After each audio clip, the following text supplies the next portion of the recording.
समय की बात है जब एक आश्रम में बौद्ध गुरु और उनके शिष्य रहते थे। उन सभी बच्चों में एक बच्चा थोड़ा अलग था।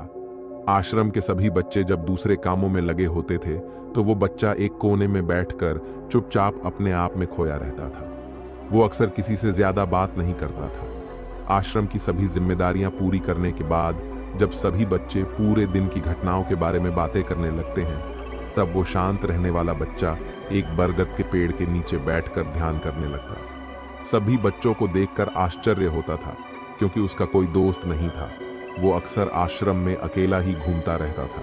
ये देखकर उसके गुरु को बड़ी खुशी होती थी। उसे लगता था कि कोई तो है आश्रम में जो मौन यानी कि चुप रहने की ताकत को समझता है, उसके महत्व को समझता है। आश्रम के बारे में जब भी कोई जरूरी निर्णय लेना होता था तो उसकी राय जरूर लिया करते थे।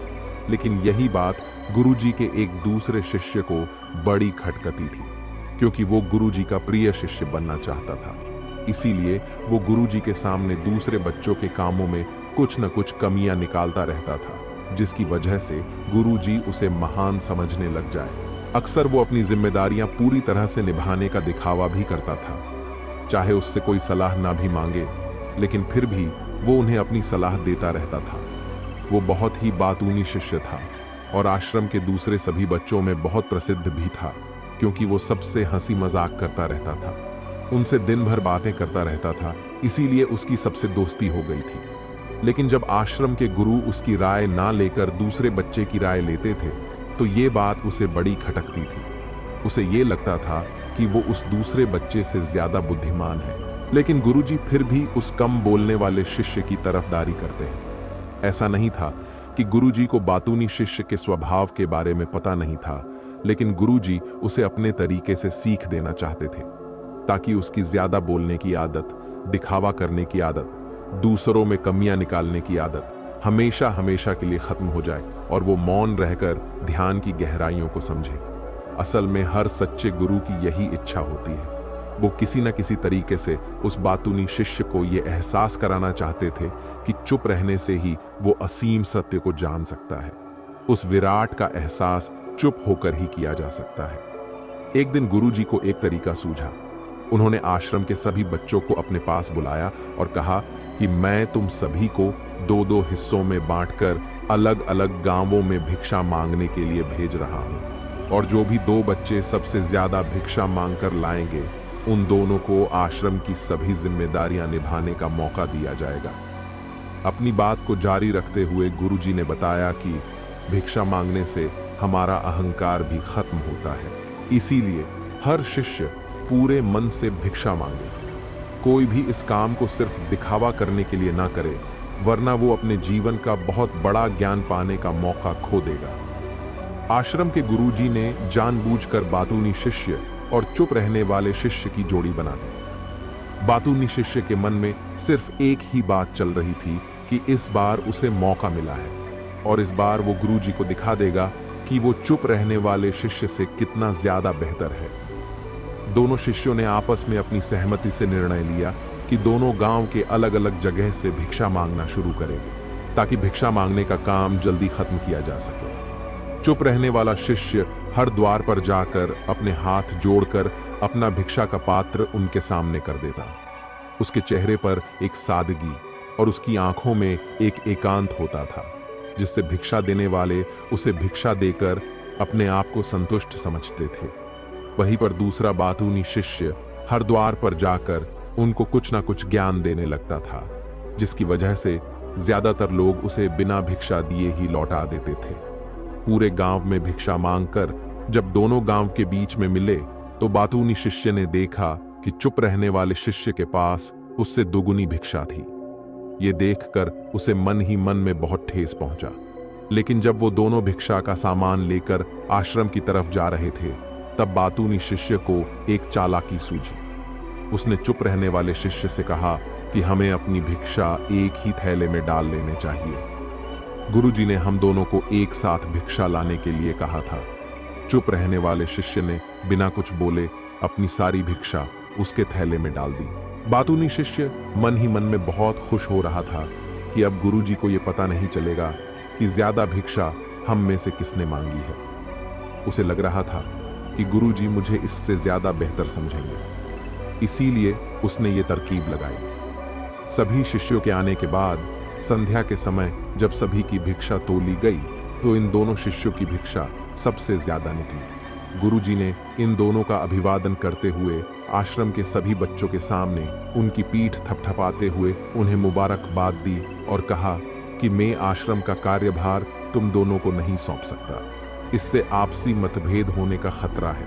इसीलिए तुम दोनों में से जो ज्यादा भिक्षा लेकर आया है, आश्रम की जिम्मेदारी उसे ही सौंपी जाएगी। जब उन्होंने दोनों शिष्यों से पूछा कि तुम में से ज्यादा भिक्षा कौन मांगकर लाया था, तो बातूनी शिष्य ने कहा कि गुरुजी में इससे दुगनी भिक्षा मांगकर लाया था, लेकिन मुझसे गलती हो गई कि मैंने वो दोनों भिक्षा एक ही थैले में डाल दी। मुझे नहीं पता था कि आप ऐसा निर्णय लेने वाले हैं, वरना तो मैं अपनी भिक्षा का थैला अलग ही रखता।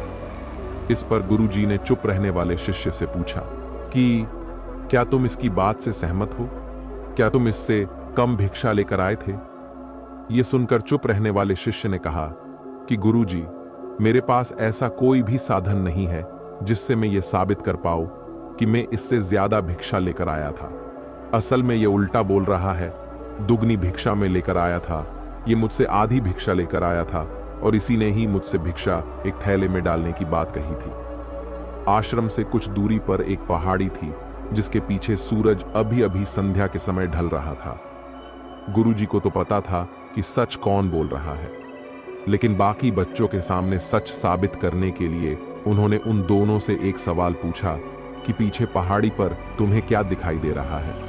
ये सुनकर वो चालाक शिष्य झट से बोल पड़ा कि गुरुजी, पहाड़ी के पीछे सूरज अपना रंग बिखेर रहा है, आसमान में लालिमा छाई हुई है, ये बहुत ही सुंदर दृश्य है।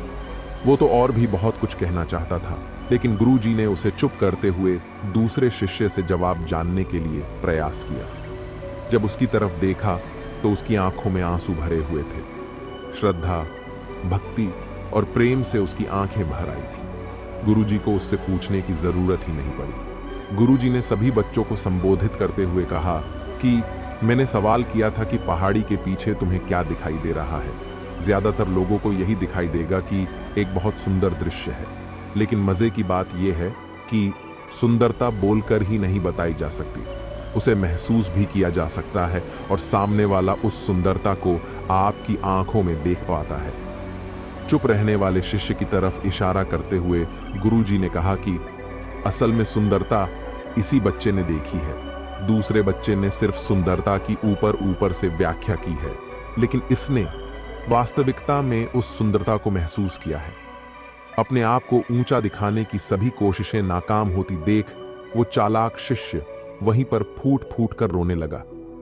उसको चुप कराते हुए गुरुजी ने कहा कि बेटा, मुझे पहले से पता था कि तुम झूठ बोल रहे हो, लेकिन मैं तुम्हें उस झूठ का एहसास कराना चाहता था। सभी बच्चों को संबोधित करते हुए गुरुजी ने बताया कि शब्द एक जाल की तरह होते हैं। हमारे ज्यादा बोलने की वजह से बहुत सारी समस्याएं पैदा होती हैं। जब कोई आदमी एक बात को बढ़ा चढ़ाकर बोल देता है तो उसे साबित करने के लिए वो शब्दों के जाल में फंसता चला जाता है, और इसी वजह से अंतर्मुखी होने की बजाय वो बहिर्मुखी होता चला जाता है। वहीं पर जिस भी व्यक्ति को अपनी अंतर यात्रा करनी होती है, अपने आप को पहचानना चाहता है, उसे सबसे पहले चुप रहना सीखना होता है। जरूरत से ज्यादा बोलना या फिर हर वक्त बोलते ही रहना, ये सब हमारी अंतर यात्रा में बाधा बन जाती है। जब आप चुप रहने का अभ्यास करते हैं तो आप अपने साथ वक्त बिताने लगते हैं, जिससे कि आप अपने एकांत को जान पाते हैं। एक बार अगर मन में एकांत स्थापित हो जाए तो आपकी आंखों में, आपके चेहरे पर वो सादगी, वो एकांत, वो स्पष्टता की झलक, सब कुछ सामने नजर आने लगता है। कुछ साबित करने को नहीं रह जाता, कुछ बताने को नहीं रह जाता, सब कुछ आंखों में देखा जा सकता है। चुप रहने वाले शिष्य की तरफ इशारा करते हुए गुरुजी ने कहा कि अभी जो दृश्य है इस बच्चे ने देखा, वो ज्यादा बोलने वाला आदमी कभी नहीं देख पाएगा। वो अपनी बुद्धि से तर्क वितर्क करता रहेगा कि उसे क्या क्या दिखाई दे रहा है, लेकिन उसमें से वो महसूस कुछ भी नहीं कर पाएगा। उसे दिखाई दे जाएंगे तो सिर्फ पहाड़, सूरज या फिर उसकी लालिमा, लेकिन उस सुंदरता को, उस विराट को, उस अद्वैत को वो कभी नहीं देख पाएगा। अगर चुप रहने की कला सीखनी है तो तुम्हें सबसे पहले एक बात ध्यान रखनी होगी कि तुम्हें किसी को भी बिना वजह खुश करने की कोशिश नहीं करनी है। ज्यादातर लोग इसी वजह से ज्यादा बोलते हैं क्योंकि वो दूसरों को खुश करना चाहते हैं, अपने आप को साबित करना चाहते हैं। उस साबित करने के चक्कर में वो शब्दों के जाल में फंसते ही चले जाते हैं और धीरे धीरे वही उनकी आदत बन जाती है। अगर कोई व्यक्ति दूसरों को खुश करना चाहता है तो वो कितने लोगों को खुश कर पाएगा? उसकी ये भूख बढ़ती ही जाएगी और वही संसार में सभी को कभी भी खुश नहीं कर पाएगा। इसलिए ये समझने की बात होती है कि बहिर्मुखी होने की बजाय हम अंतर्मुखी होकर अपने आप को समझ सकते हैं। अपनी बातों को खत्म करते हुए गुरुजी ने अपना आखिरी संदेश दिया। उन्होंने बताया कि अगर कोई व्यक्ति ज्यादा समय तक चुप नहीं रह सकता तो उसे थोड़े समय के लिए अभ्यास करना चाहिए। निश्चित संकल्प लेकर किसी व्रत की तरह दिन में कुछ समय या फिर हफ्ते में कुछ समय या फिर एक दिन चुप रहने का अभ्यास जरूर किया जाना चाहिए। इससे हमारी चुप रहने की आदत धीरे धीरे खुद ब खुद बढ़ने लगती है, क्योंकि एक बार जब हम चुप रहने लगते हैं तो हमें चुप रहने का आनंद पता चल जाता है। उसके बाद हमें कोशिश नहीं करनी पड़ती, बल्कि हमारा मन आनंद की तरफ अपने आप बढ़ता चला जाता है। चुप रहने की कला सीखने के बाद आपकी बुद्धिमानी और आपकी स्पष्टता दोनों में बहुत ज्यादा फायदा होगा। वास्तविकता में जिसे दर्शन कहते हैं वो मौन रहकर ही किया जा सकता है। इसके बाद सभी बच्चों ने कुछ समय चुप रहने का संकल्प लिया और सभी बच्चे रात्रि का भोजन करने के लिए एक साथ भोजन कक्ष में पहुंच गए। तो दोस्तों, मेरा मोटिव यही समझाने का था कि कैसे हम हर चीज को सिर्फ देखते हैं, लेकिन अगर उसे महसूस करना सीख गए तो जिंदगी जीने में बहुत मजा आएगा। तो बस, अगर आपको कुछ भी सीखने को मिला हो तो वीडियो को लाइक कर दीजिए और चैनल को सब्सक्राइब कर दीजिए। धन्यवाद।